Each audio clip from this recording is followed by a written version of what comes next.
All right, Shalom.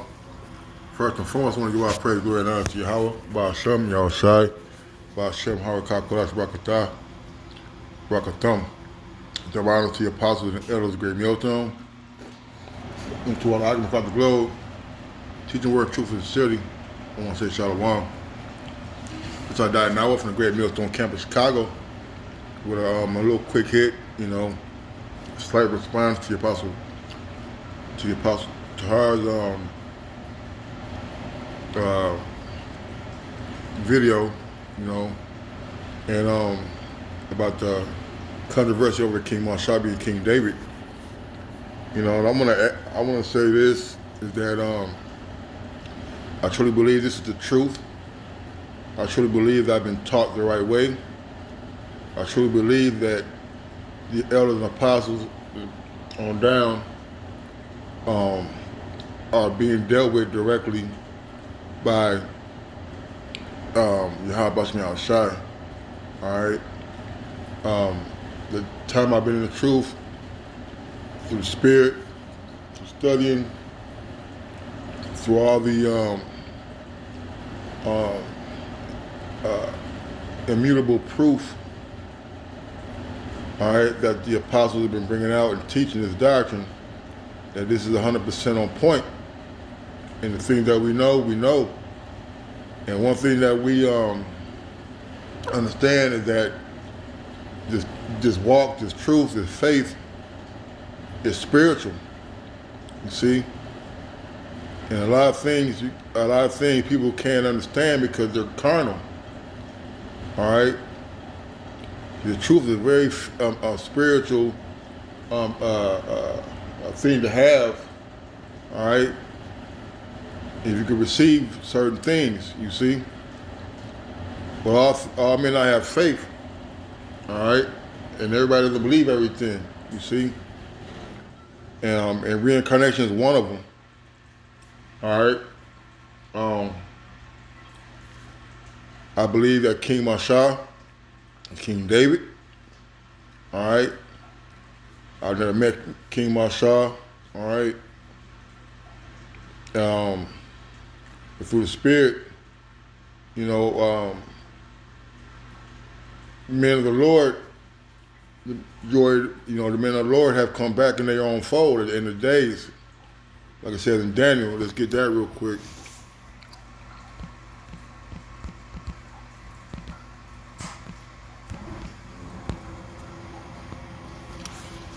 Daniel 12.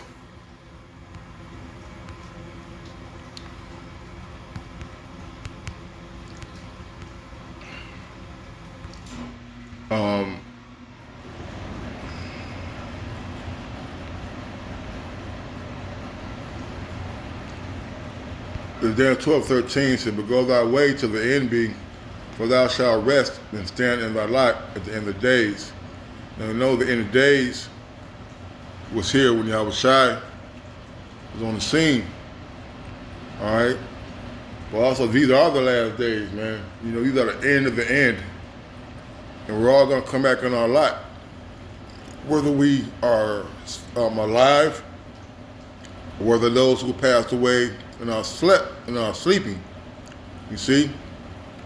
Regardless if they're alive or if they're asleep, that they're gonna be standing in the lot. All right, we've had brothers who passed on to the spirit world who stood in the lot at the end of the days, man. You see? All right, just as King Mashah stood in his lot at the end of the days. All right. This is a heavy, it's a heavy revelation. It's a heavy topic to deal in if you're thinking carnally, man, and not spiritually. You see? All right. And if I may add, just speaking on experiences of my time on this earth. When I was a child coming up, and even you would hear it, not so much now with the younger generation, but as I was coming up, you had your grandparents and your uncles and your great uncles and your great aunts, when a child was born and the child get to growing up and developing his mannerisms and um, uh, his um, his um, uh, his actions, lack of a better word, you would have the elders in the family mention things like, "Oh, he reminds me of Uncle David," or "He reminds me of Uncle Bruce," or "He acts just like um, great great granddad John," or whatever. You see? Or they would say, "Oh, this child's been here before. Look how he acts, and got an old soul," Because our forefathers understood reincarnation, although they probably couldn't explain it or prove it in the scriptures or whatever. But they had an understanding that we came back. In a little brief testimony, I used to play baseball, as a child and teenager, young adult, and I was relatively pretty good, And I remember at one point in time, my old man was talking to me, and they called me Boo in the family, like, "Boo, my granddad was left-handed and tall, and played baseball too. He was very good at it. You see?" And even as a child, I didn't understand what he meant. The only thing I understood is that it was good to hear, that somebody in my family played ball like that, and had those characteristics. That's the word I want to use earlier, characteristics. You see? So even as a youngster, my old man, put it in my head when he had made that statement. Now, as I got into the truth, everything made more sense. You see? Because we all going to come back in our life. We're all going to do what we've been ordained to do in our life. You see? So I want to get a couple of scriptures. And Lord willing, this lesson is edifying. All right. In Ecclesiastes 4:16, there is no end of all the people, even of all that have been before them. But he also that come after should not rejoice in them. Truly this is also vanity and vexation of spirit. All right? And, there is no end of all the people, man. The Lord doesn't kill spirits. All right? They get reincarnated or regenerated. You see? This earth and ashes, which is this body that we're in, is only a vessel, it's a host for the spirit. You see? So when this flesh dies because it's corrupt and goes back to the earth, the spirit goes to the Most High. All right?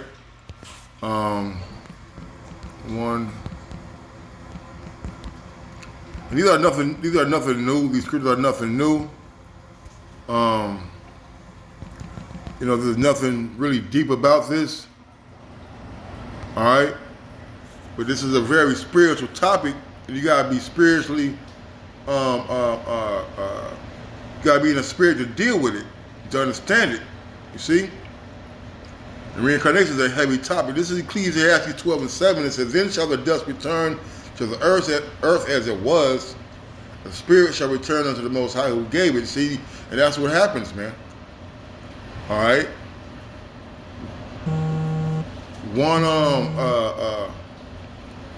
One dies and returns to finish his course and returns to the earth. And what happens? The spirit returns back to the Lord, waiting for the judgment to be returned back to the earth again, man. You see? All right. And there's nothing spectacular or really deep about it, man. Okay? All right, let's get that. Let's get this real quick.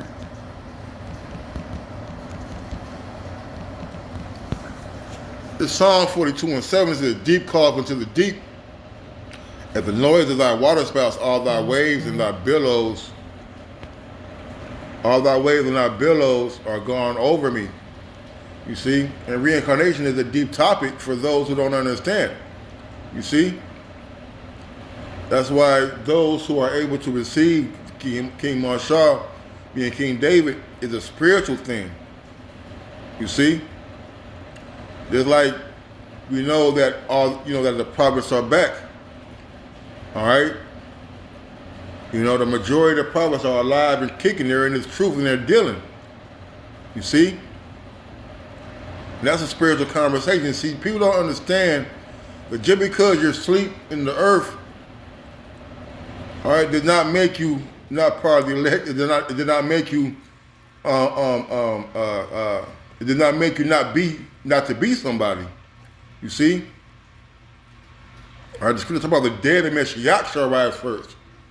All right, and that breakdown that fool that tried to use was totally off, man, because that dead, the rest of the dead, are some of these other nations, man. You see? If a brother was to sleep today, all right, we don't particularly know who that brother may be, all right? So we don't, everybody doesn't have, everybody's identity is not revealed. That doesn't mean that brother is not, that doesn't mean that a brother may not be in Jeremiah or Ezekiel or, or Obadiah or, or Timothy or whatever, man. You see? See, this walk is spiritual. You gotta have spiritual eyes to retain and to understand about reincarnation, and of whom men may be. You see? Let's get this in second address.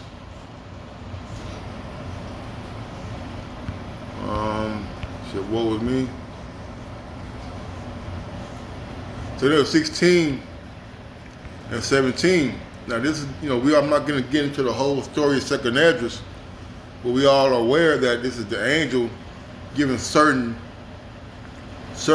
visions and of the end times to second address, and as Esdras was receiving these visions, they were very vivid and very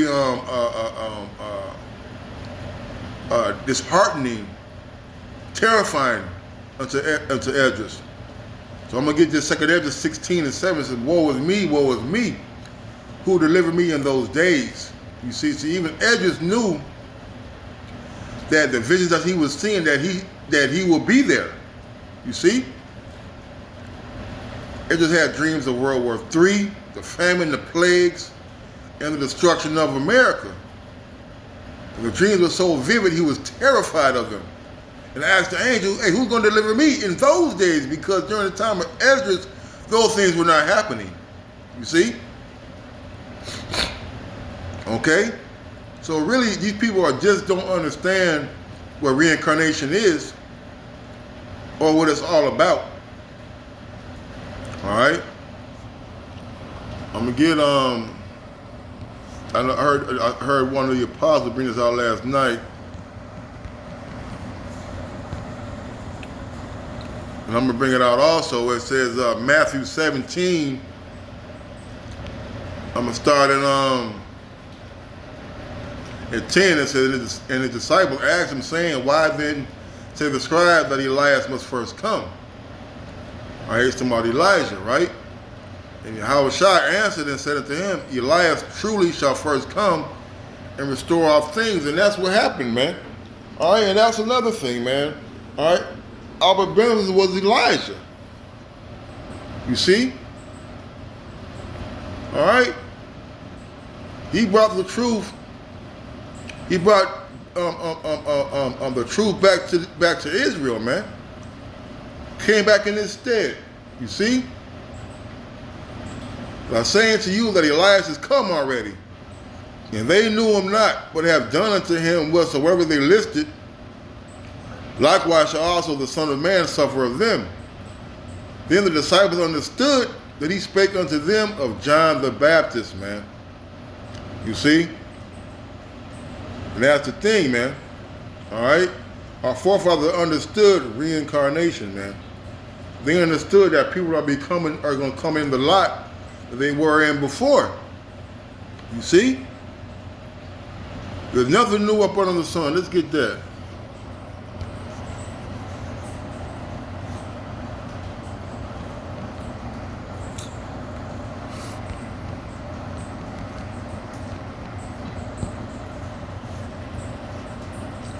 Ecclesiastes 1:9, it said, the thing that has been, it is that which shall be. And that which is done is that which shall be done. And there is no new thing under the sun. Is there anything whereof it may be said, see, this is new? It may have been already of old time, which was before us. There is no remembrance of former things, neither there shall be any remembrance of things that are to come with those that shall come after, man. All right? So you can't sit here and say like, hey, this is new. All right? Or, you know, or this is fresh because it already has been already, man. You see? You get judged, you get your spirit goes back to the Lord. You get judged, you get your memory wiped out, man. Erased. And you come back on earth. That's why nobody's able to tell you who they are in their past life. But there are signs, there are spiritual things that we could look at to determine, all right, of who men may be. And I'm gonna reiterate this: it's all spiritual. You see, like we know who, through the Spirit, we know who the house of Saul is, man. Why? By their actions. We know who certain men may be by their actions, man, and by their mannerisms and the characteristics. All right, the scriptures say that things written before time are written for our learning. All right, so those men who hated Yahweh Shai are back here today. You see, they're the same men. Those rebellious children in the wilderness, hey, they're back again, and we can see those. We see that through the spirits of men that are here today. You see. It's not that deep. It's not that difficult, but you got to have the spirit. All right? If y'all about me on side, right? It said, cannot receive, spiritually discern.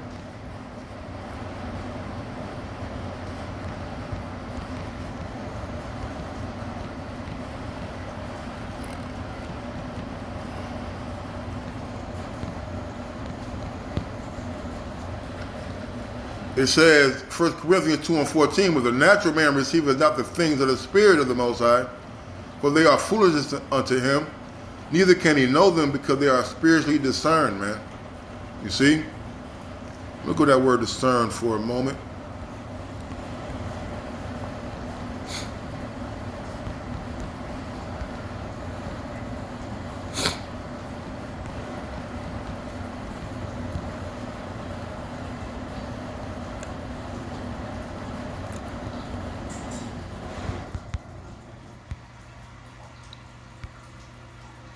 Spiritual discern.